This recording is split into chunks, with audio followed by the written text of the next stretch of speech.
APG. இன்னைக்கு பார்த்தீங்கன்னா நம்ம ஹாப்பி மீல்ல வர crocodile டாய்ஸ் தான் ஓப்பன் பண்ண போகிறோம். வாங்க எப்படி இருக்குன்னு பார்க்கலாம். ஓகே கைஸ், வாங்க இப்போ ஓப்பன் பண்ணலாம். பார்த்தீங்கன்னா இதில் கொடுத்துருக்காங்க. எடுத்துட்டு இப்படி ஓப்பன் பண்ணலாம். இதெல்லாம் ஷீட் போட்டு கொடுத்துருக்காங்க.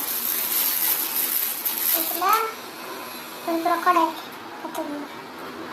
பார்த்துக்கோங்க. ஓகே கைஸ், அப்புறம் பார்த்தீங்கன்னா இதில் பார்த்தீங்கன்னா விளாட்றதுக்கு ஸ்கேனிங் கொடுத்துருப்பாங்க. அந்த கேம் பேர் பார்த்தீங்கன்னா 50 ப்ளே மொபைல். இந்த இது பார்த்தீங்கன்னா இந்த இதில் ஸ்கேனிங் இருக்கும். அது நீங்கள் ஸ்கேன் பண்ணிங்கன்னா உங்களுக்கு இந்த crocodile வரும் கைஸ். ஓகே கைஸ், உங்களுக்கு நான் ஃபோட்டோ போடுறேன் இந்த crocodile. By by.